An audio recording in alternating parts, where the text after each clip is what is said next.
ನಮಸ್ಕಾರ. ಭಾರತದ ಸ್ವಾತಂತ್ರ್ಯ ಸಂಗ್ರಾಮ ಅಂದಾದ ತಕ್ಷಣ ನಮಗೆ ಅಹಿಂಸೆ, ಸತ್ಯಾಗ್ರಹ ಇವೆಲ್ಲ ನೆನಪಾಗುತ್ತೆ. ಆದ್ರೆ ಇದೇ ಕಥೆಯಲ್ಲಿ ಶಸ್ತ್ರ ಹಿಡಿದು ಬ್ರಿಟಿಷ್ ಸಾಮ್ರಾಜ್ಯವನ್ನೇ ನೇರವಾಗಿ ಎದುರಿಸಿದ ಒಂದು ಸೇನೆಯೂ ಇತ್ತು.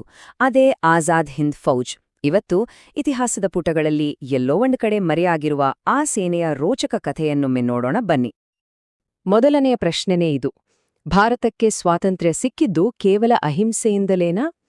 ಈ ಪ್ರಶ್ನೆಗೆ ಉತ್ತರ ಹುಡುಕ್ತಾ ಹೋದ್ರೆ ನಮಗೆ ಸಶಸ್ತ್ರ ಹೋರಾಟದ ಒಂದು ಇಡೀ ಅಧ್ಯಾಯವೇ ತೆರೆದುಕೊಳ್ಳುತ್ತೆ. ಅದುವೇ ಈ ಮರೆತು ಹೋದ ಸೇನೆಯ ಕಥೆ.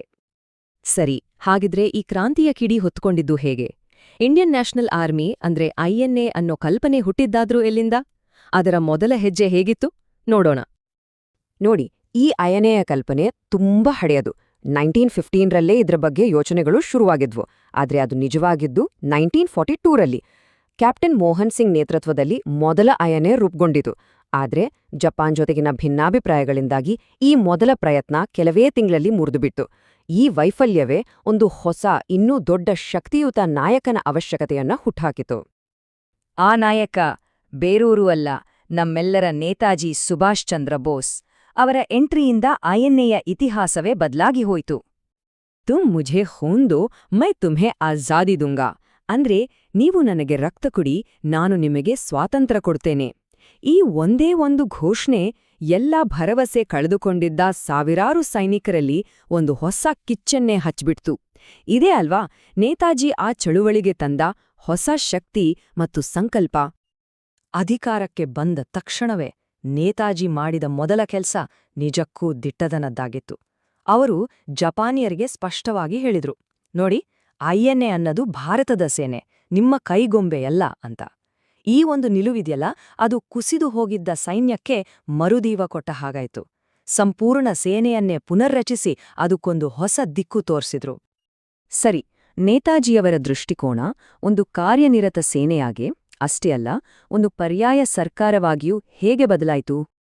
ಗಮನಿಸಿ, ಇದು ಕೇವಲ ಒಂದು ಸೇನೆಯಾಗಿ ಉಳಿಯಲಿಲ್ಲ, ಬದಲಿಗೆ ಒಂದು ಸಂಪೂರ್ಣ ಸರ್ಕಾರವಾಗಿ ರೂಪುಗೊಂಡಿತು. ಅಕ್ಟೋಬರ್ 21, 1943 ಸಿಂಗಾಪುರದಲ್ಲಿ ಆಜಾದ್ ಹಿಂದ್ ಸರ್ಕಾರ ಸ್ಥಾಪನೆಯಾಯಿತು. ತನ್ನದೇ ಆದ ಕರೆನ್ಸಿ, ಸ್ಟ್ಯಾಂಪ್ಗಳನ್ನು ಹೊಂದಿತ್ತು.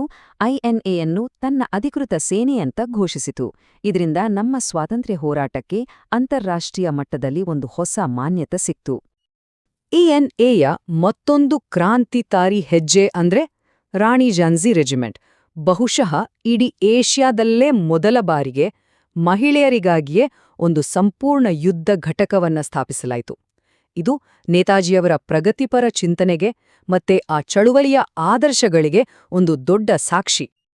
ಇಂಡಿಯಾಯ ಅತಿದೊಡ್ಡ ಯುದ್ಧ ಅಂದ್ರೆ ಅದು ಇಂಫಾಲ್ ಮತ್ತು ಕೋಹಿಮಾ ಕದನ. ದೆಹಲಿ ಚಲೋ ಅನ್ನೋ ಘೋಷಣೆಯೊಂದಿಗೆ ಭಾರತದೊಳಗೆ ನುಗ್ಗಿದ್ರು. ಆದ್ರೆ ಅಲ್ಲಿನ ಸೈನಿಕರು ಬರೀ ಬ್ರಿಟಿಷರನ್ನಷ್ಟೇ ಎದುರಿಸಲಿಲ್ಲ, ಜೊತೆಗೆ ಹಸಿವು, ರೋಗ, ಪ್ರತಿಕೂಲ ಹವಾಮಾನ ಹೀಗೆ ಎಲ್ಲವನ್ನೂ ಎದುರಿಸಬೇಕಾಯಿತು. ಕೊನೆಗೆ ಯುದ್ಧದಲ್ಲಿ ಸೋತ್ರೂ ಕೂಡ ಅವರ ಧೈರ್ಯ, ಅವರ ದೇಶಪ್ರೇಮ ಇತಿಹಾಸದಲ್ಲಿ ಅಚ್ಚಳಿಯದೆ ಉಳಿಯಿತು. ಇಲ್ಲಿಂದ ಕಥೆಯಲ್ಲಿ ಒಂದು ದೊಡ್ಡ ಟ್ವಿಸ್ಟ್. ಯುದ್ಧಭೂಮಿಯಲ್ಲಿ ಸೋತ INA ರಾಜಕೀಯವಾಗಿ ತನ್ನ ಅತಿದೊಡ್ಡ ಗೆಲುವನ್ನ ಸಾಧಿಸಿದ್ದು ಹೇಗೆ? ಇದು ತುಂಬಾ ಸ್ವಾರಸ್ಯಕರ. ಯುದ್ಧ ಮುಗಿದ ಮೇಲೆ INAಯ 3 ಪ್ರಮುಖ ಅಧಿಕಾರಿಗಳಾದ ಶಹನವಾಜ್ ಖಾನ್, ಪ್ರೇಮ್ ಸೆಹಗಲ್ ಮತ್ತು ಗುರುಬಕ್ಷ ಸಿಂಗ್ ಧಿಲ್ಲೋನ್ ಅವರನ್ನ ಕೆಂಪುಕೋಟೆಯಲ್ಲಿ ವಿಚಾರಣೆಗೆ ಒಳಪಡಿಸಲಾಯಿತು. ಬ್ರಿಟಿಷರ ಪ್ರಕಾರ ಇದು ದೇಶದ್ರೋಹ, ಆದ್ರೆ ಇಡೀ ಭಾರತದ ಜನತೆಗೆ ಇದು ದೇಶಭಕ್ತಿ. ಈ ವಿಚಾರಣೆ ಇಡೀ ದೇಶದ ಗಮನ ಸೆಳೆಯಿತು. ಈ ವಿಚಾರಣೆಗಳಿಂದ ದೇಶದಾದ್ಯಂತ ಪ್ರತಿಭಟನೆಯ ಕಿಚ್ಚು ಹತ್ಕೊಂಡಿತು. ಆ ಕಿಚ್ಚು ಎಷ್ಟರ ಮಟ್ಟಿಗೆ ಹಬ್ಬಿತು ಅಂದ್ರೆ 1946ರಲ್ಲಿ ಅಲ್ಲಿವರೆಗೂ ಬ್ರಿಟಿಷರಿಗೆ ನಿಷ್ಠರಾಗಿದ್ದ ರಾಯಲ್ ಇಂಡಿಯನ್ ನೌಕಾಪಡೆಯ ಸೈನಿಕರೇ ದಂಗೆ ಎದ್ಬಿಟ್ರು. ಹೀಗೆ ವಿಚಾರಣೆಗಳು ಪ್ರತಿಭಟನೆಗಳು ಸೈನಿಕ ದಂಗೆಗೆ ಕಾರಣವಾದವು. ಈ ದಂಗೆ ಇದೆಯಲ್ಲ, ಇದು ಬ್ರಿಟಿಷರ ಬೆನ್ನೆಲುಬನ್ನೇ ಮುರಿತು. ಯಾಕಂದ್ರೆ ಅವರಿಗೊಂದು ಸತ್ಯ ಸ್ಪಷ್ಟವಾಗಿ ಅರ್ಥವಾಯಿತು: ತಮ್ಮ ಆಳ್ವಿಕೆಯ ಅಡಿಪಾಯವೇ ಆಗಿದ್ದ ಭಾರತೀಯ ಸೈನಿಕರ ನಿಷ್ಠೆಯನ್ನ ಅವ್ರು ಕಳ್ಕೊಂಡಿದ್ದಾರೆ ಅಂತ.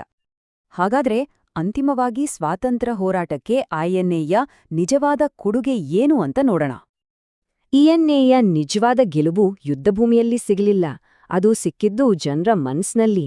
ಲಕ್ಷಾಂತರ ಭಾರತೀಯ ಸೈನಿಕರು ಬ್ರಿಟಿಷರಿಗಾಗಿ ಹೋರಾಡ್ತಿದ್ರು ಅಲ್ವಾ, ಅವರ ನಿಷ್ಠೆಯನ್ನೇ ಪ್ರಶ್ನಿಸುವಂತೆ ಮಾಡಿದ್ದು ಆಜಾದ್ ಹಿಂದ್ ಫೌಜ್ನ ಅತಿ ದೊಡ್ಡ ಐತಿಹಾಸಿಕ ಕೊಡುಗೆ. ಅಂತಿಮವಾಗಿ ಹೇಳೋದಾದ್ರೆ ಐಎನ್ಎ ಸೃಷ್ಟಿಸಿದ ಈ ರಾಜಕೀಯ ಬಿರುಗಾಳಿ ಬ್ರಿಟಿಷರು ಭಾರತ ಬಿಟ್ಟು ತೊಲಗುವ ನಿರ್ಧಾರವನ್ನ ಬೇಗ ತೆಗೆದುಕೊಳ್ಳುವಂತೆ ಮಾಡಿತು. ಅಂದ್ರೆ ಯುದ್ಧದಲ್ಲಿ ಸೋತ್ರೂ ಐಎನ್ಎ ನಮ್ಮ ಸ್ವಾತಂತ್ರ್ಯವನ್ನ ಹತ್ತಿರ ತಂದಿತ್ತು ಅನ್ನೋದು ಅನೇಕರ ಅಭಿಪ್ರಾಯ. ಈ ಪ್ರಶ್ನೆಯೇ ಆಜಾದ್ ಹಿಂದ್ ಫೌಜಿನ ನಿಜವಾದ ಮಹತ್ವವನ್ನು ನಮಗೆ ತಿಳಿಸುತ್ತೆ. ಒಂದು ವೇಳೆ ಈ ಸೇನೆ ಇರ್ಲೇ ಇಲ್ಲ ಅಂದಿದ್ರೆ ನಮ್ಮ ಸ್ವಾತಂತ್ರ್ಯ ಸಂಗ್ರಾಮದ ಕಥೆ ಹೇಗಿರುತ್ತಿತ್ತು? ಈ ಪ್ರಶ್ನೆಯೊಂದಿಗೆ ಇಂದಿನ ಈ ವಿಶ್ಲೇಷಣೆಯನ್ನ ಮುಗಿಸೋಣ. ನಮಸ್ಕಾರ. ಇನ್ನೂ ಈ ತರಹ ಹೆಚ್ಚು ವಿಡಿಯೋಗಾಗಿ ನಮ್ಮ ಚಾನೆಲ್ ಸಬ್ಸ್ಕ್ರೈಬ್ ಮಾಡ್ಕೊಳ್ಳಿ. ಹಾಗೆ ನಿಮ್ಮ ಅನಿಸಿಕೆನ ಕೆಳಗಡೆ ಕಮೆಂಟ್ ಮಾಡಿ. ಹೌದು. ಸಿಗೋಣ ಮುಂದಿನ ವಿಡಿಯೋದಲ್ಲಿ. ನಮಸ್ಕಾರ.